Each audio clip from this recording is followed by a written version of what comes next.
Hey guys, so today I'm going to be showing you how to use a vacuum bag to ferment some tomatoes to create a sort of base that you can use for cooking, or you can use it to make drinks off of or whatever. Full disclosure, this is not an original idea. This is something that I got from Leone, so shout out to him. If you haven't seen his videos before, go and check him out. He does some great stuff. And yeah, so hopefully this recipe turns out pretty good. I have attempted it in the past, but I was a little bit hesitant and now have a little bit more experience. So I'm gonna go ahead and share what I know about it with you guys. So hopefully you can be more confident and try this out at home maybe for yourself. So the first thing you're gonna wanna do is you're gonna wanna make sure that you have something to ferment in.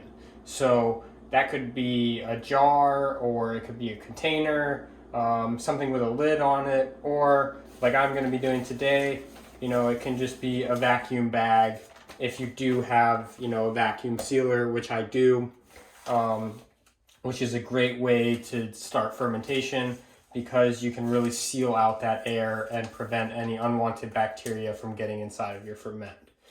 But if you don't have that, you can go ahead and just use a jar. Just make sure that if you do use a jar, that it's either rated for fermentation, has an airlock on it, or that it's something that you can easily, like this mason jar here, take the lid off and do what we call burping it each day by letting out the gases that we're going to build up during this fermentation process.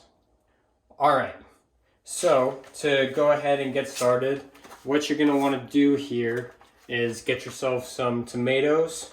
In this case, I have these lollibombs, which are these beautiful bright yellow tomatoes here that I just bought from the store. You can see they're still on the vine there. Really, really beautiful bright yellow tomatoes. So I'm hoping that the end product here is going to be really vibrant and yellow and exciting to look at. So once you have your tomatoes, what you're going to want to do is go ahead and take those off that vine there and start to, put them in a bowl maybe. And what we're going to do first is we're going to wash them off just to make sure that we clean off any unwanted bacteria that might have gotten on it during transportation. So now that I have them all off the vine here, I'm going to go ahead and give them a quick rinse, and I'll be back in just a second. All right, so now that I've rinsed off my tomatoes with water, I've patted them dry, and I'm gonna go ahead and now measure how much they weigh so I can figure out how much salt I'm gonna add to my fermentation. So what you're gonna wanna do is go ahead and grab yourself a kitchen scale and a bowl, and you're gonna wanna turn that on and zero it out so we can get the weight of the tomatoes.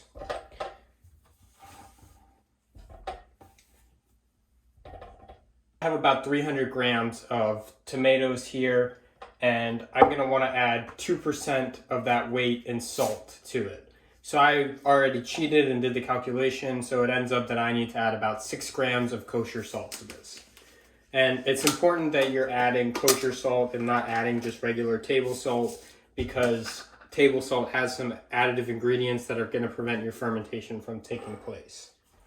So I'm going to go ahead and take my vacuum bag here, which I've sealed twice down at the bottom there to make sure I don't have any leaks in it.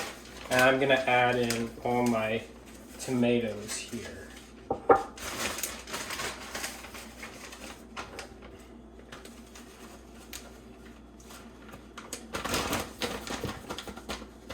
Got a casual.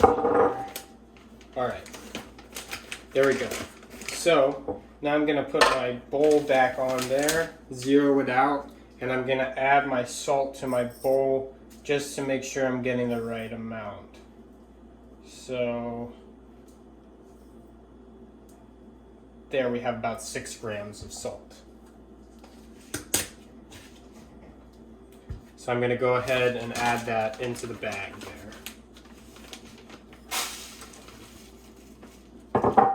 And now, once I have my salt added, I'm going to add a couple other ingredients just to add some flavor. I have a clove of garlic there that I've already cleaned up. I'm going to go ahead and crush that with my hand. just a little bit, pour it into 2 chunks there, and go ahead and drop that in as well. Then I also have a couple of dry ingredients here that I'm gonna add. I have some basil, from some basil that I grew, some dried basil. I'm gonna go ahead and throw in a couple leaves of that. Then I'm also gonna throw in a bay leaf. See if we can get a small one there. Just 1 single bay leaf in there. And then I also have a little bit of dried thyme that I'm gonna add in as well, just to add a little bit extra flavor in there. All right, so now that I have everything sort of in my bag there, I'm gonna just take it, fold it over on itself, and just shake it up a little bit, just to sort of get that salt dispersed in there. I know it's not really gonna do you much good right now, but you know, we just want to move that salt around a little bit. And you know, I'm actually gonna go ahead and start massaging that in a little bit.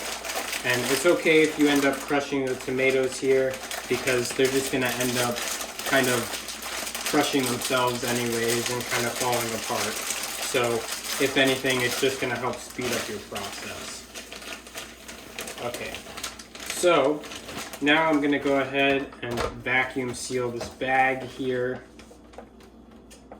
And I'm gonna try my best to not pull the contents up here, but I think we should be okay to go.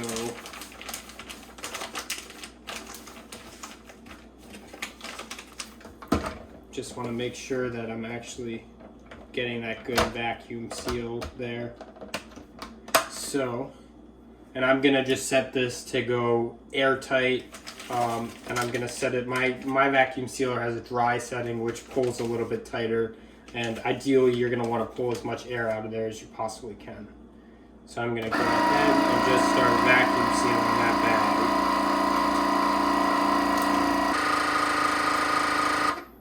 There we go. Now it's sealing, and it looks like I got a nice tight seal on that, which is great.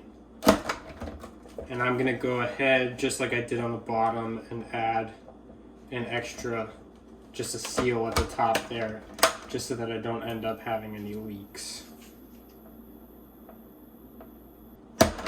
All right, so now the salt on mine ended up bunching together down there at the bottom, but that's okay. What I'm actually gonna do is I'm just gonna go ahead and start crushing these a little bit, which is what's gonna happen anyways. So I'm just gonna help move that salt around and break down those tomatoes just a little bit. It shouldn't really ultimately affect your end result because it's all gonna just get mixed together anyways. So once I've done that, I'm gonna go ahead and just let this sit for a few days and just watch it to make sure it doesn't start to balloon up too much, because I don't want it exploding on me. But yeah, we'll check back in a few days. All right, it's been about 3 or 4 days. I think it's been about 4 days since we first put our tomatoes over. And here's what we ended up with. That's our final product there. As you can see, it's no longer super vacuum tight, and that's because of all that air that's formed in there. And what you can see is that our tomatoes have broken down, and that's why it's all liquid now. So that's really what we were looking to achieve there, what we were trying to get. So what I've decided to do with this is that I'm going to make a little bit of a simple gazpacho here. And I'm trying not to add too much to it because I don't want to take away from that wonderful flavor that we've gotten from those tomatoes there. So what I'm going to do is I am going to first open this bag here. I'm going to go ahead and pour this mixture into my blender here. I'm gonna try and avoid that bay leaf, but everything else I'm just gonna kind of let fall in there. So go ahead and we'll pour all the chunks in there just for good measure. And we'll get that garlic in there too. Okay, we'll say that's pretty good. So all I have here is I've chopped up a bit of white onion, some cucumber, and I have a little bit of cilantro, which I'm just gonna throw in there. The white onion is just because it tastes a little bit better raw than, like, say, a yellow onion. So that's the only reason I chose that. So I'm just gonna go ahead and add as much as I can into my blender here. And then I'm gonna go ahead and add a little bit of cilantro in there as well. And I'm just gonna pack it in there. I don't have the world's largest blender, but we're gonna make it work. So once you got all your stuff in there, I'm just gonna go ahead and just blend this a little bit. Once you've blended it a little bit, go ahead and take it off. And you might have a little bit of pressure on there, and that's probably from that gas and that fermentation that we created. So what you're gonna wanna do is add a little bit of olive oil to that, just to help thicken it up a little bit. So we'll say about that much. And then we'll go ahead and blend it a little bit again.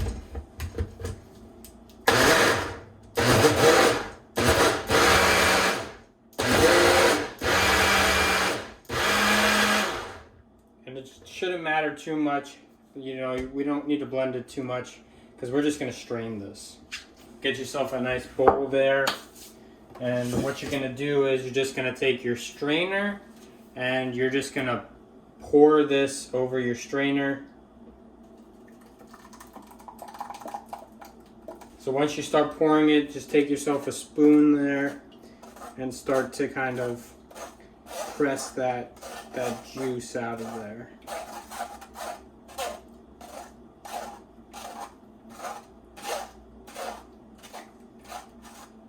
So I'm just gonna go ahead and pour it all in there.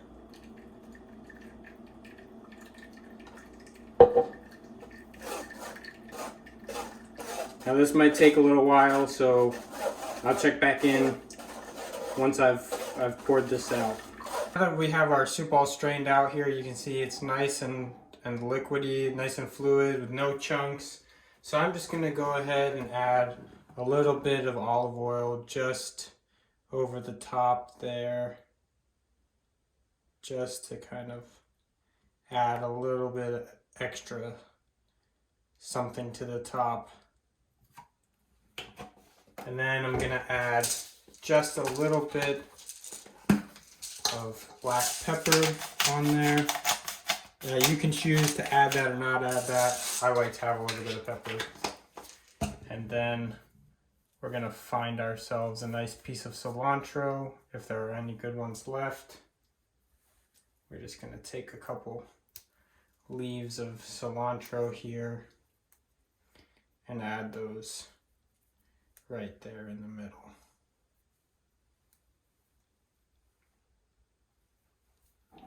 So there you have it.